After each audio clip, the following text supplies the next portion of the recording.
লেওড়া রাতের বেলা, অমাবস্যা, চোখে কিছুই দেখতে পাচ্ছি না। কোন দিকে যাব, কি করব কিছুই বুঝতে পারছি না। সাধু বাবার ডেরা অবধি কী করে যে যাব তাই ভাবছি। যা হোক, ভূতের সাথে লড়তে হলে একটু সাহস তো রাখতেই হবে। দেখা যাক, যা থাকে কপালে। ইস, কিসে একটা হোঁচট খেলাম, দেখি তো। হত্তেরি, এটা তো একটা পাথর, অন্ধকারেও কেমন চকচক করছে। থাক, এটা পকেটে রেখে দিই, দেখবো কাল এটা কি। কি, তুই এসে গেছিস? আগে হ্যাঁ সাধু বাবা, আমি এসে গেছি। বলুন, কি করতে হবে? দেখ, তুই যে পথে নামতে যাচ্ছিস সেটা বড় কঠিন পথ। যদি তোর মনে কোনো রকম ভয় থাকে তবে এই পথে নামিস না, কারণ একবার যদি নেমে পড়িস তবে আর ফেরার কোনো পথ নেই। হয় জিতবি, নয় মরবি। মনে কোনো ভয় বা সন্দেহ যদি থাকে তবে এখনো সময় আছে, ফিরে যা। না বাবা, আমি ফেরার জন্য আসিনি। আপনি বলুন, কি করতে হবে আমাকে, আমি তৈরি। যা, জঙ্গলের ওপারে ওই নদী থেকে ডুব দিয়ে আসবি।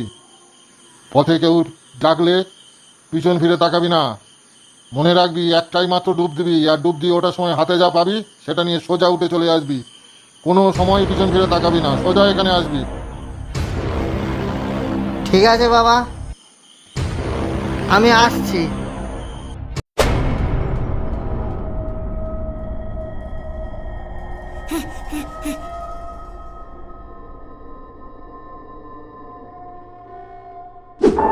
সাধু বাবা, আমি চলে এসেছি। নে, এবার এগিয়ে আয়, আমার সামনে এসে বস। যে আগে সাধু বাবা। হাতে যেটা আছে সেটা সামনে রাখ। আগে সাধু বাবা। এবারে কানটা আমার কাছে নিয়ে আয়। আগে সাধু বাবা। যে মন্ত্রটা শিখিয়ে দিলাম সেটা মনে মনে জপ করতে থাক। যে আগে সাধু বাবা। চোখ বুঝে এক মনে ধ্যান করতে থাক। মন্ত্রটা জপ করবি, যা কিছু হোক না কেন চোখ খুলবি না। আগে সাধু বাবা। জয় বাবা ভূতেশ্বরের জয়, জয় বাবা ভূতেশ্বরের জয়। তোর সামনে যে জিনিসটা এসছে এটা হলো বাবা ভূতেশ্বরের প্রসাদ। এটা দিয়ে তুই দুনিয়ার সমস্ত ভূতের শিকার করতে পারবি। সত্যি বলছেন বাবা? আমি অবাক হয়ে যাচ্ছি, তুই এত তাড়াতাড়ি কি করে করলি? আমার নিজেরই তো এটা শিখতে 10 দিন সময় লেগেছিল। সে কি সাধু বাবা, 10 দিন? তাহলে কি আমার ছুরিতে কোনো সমস্যা আছে? ওরে পাগল না, তোর উপরে বাবা ভূতেশ্বরের বিশেষ কৃপা আছে, তাই তো তুই এত তাড়াতাড়ি এই কাজটা করতে পারলি।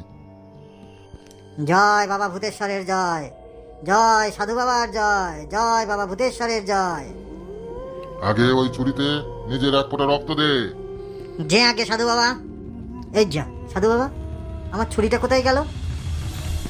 ওই ছুরি এখন তোর সাথে রক্তের সম্পর্কে যুক্ত হয়েছে, তোর শরীরের ভেতরে রয়েছে। যখন তোর দরকার পড়বে তখনই তুই ছুরিটাকে স্মরণ করলেই তোর সামনে এসে উপস্থিত হবে।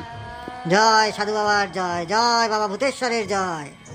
এখন বাড়ি যা, তোর শরীরে এখন আমার মতো শক্তি আছে।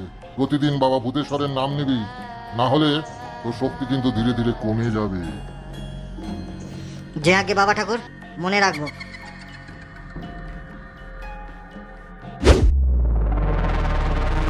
শোন রে ফুটো, এখন থেকে তোর পরিচয় দুটো। এই বাড়া, তোর কথা বলছে? এই, তুই কে রে বাড়া? আমি ভূতেশ্বরের অংশ, এখন থেকে আমি তোর মধ্যেই থাকবো। তুই হলি এই পৃথিবীতে বাবা ভূতেশ্বরের অবতার।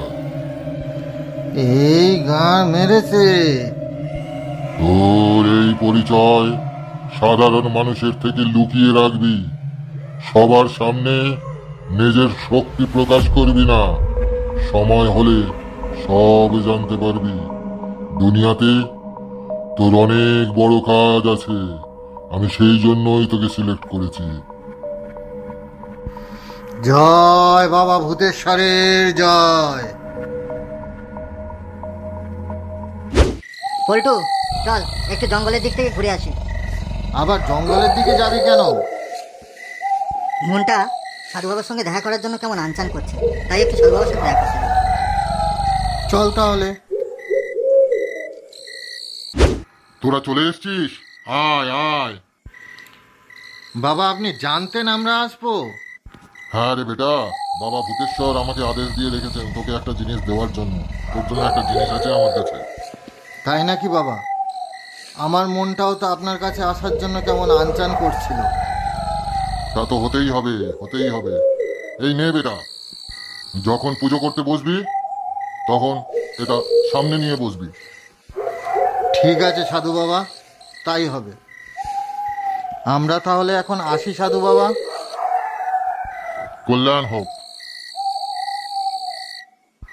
জয় বাবা ভূতেশ্বরের জয়, জয় বাবা ভূতেশ্বরের জয়। অলক্ষ নিরঞ্জন। আকাশে লেওড়া দারুণ মেঘ করেছে, তাড়াতাড়ি বেরিয়ে পড়ি, নাহলে বাড়ি যেতে যেতে বৃষ্টিতে একেবারে ভিজে চুপচুপে হয়ে যাব। দোকানটা বন্ধ করে তাড়াতাড়ি বেরিয়ে পড়ি, যদি বৃষ্টি শুরু হওয়ার আগে বাড়ি পৌঁছতে পারি।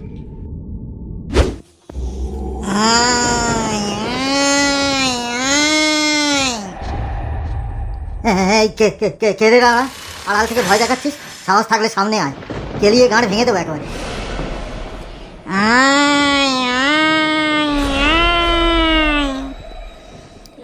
এই আবার ভয় দেখাচ্ছিস? ভালো হবে না বলছি।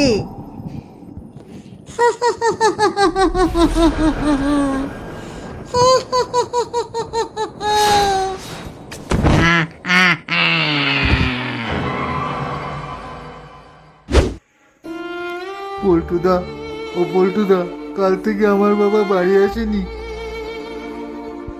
হ্যাঁ, সে কি রে, বাড়ি আসেনি মানে? কাল বিকেলে দোকানে গেছিল, আর বাড়ি আসেনি।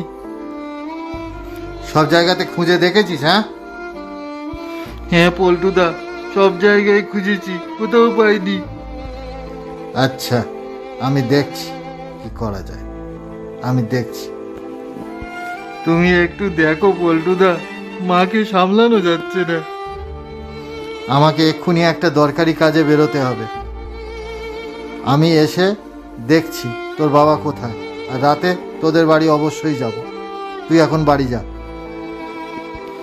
আচ্ছা, আমি বাড়ি যাচ্ছি পল্টুদা, তুমি একটু দেখো। মদনের কি হলো? ফুটোকে সাধু বাবা কি দিল? পল্টু কি পারবে মদনকে খুঁজে বার করতে? জানতে হলে চোখ রাখুন আমাদের নেক্সট এপিসোডে এবি ফক্সের পর্বে। ততক্ষণের জন্য টাটা।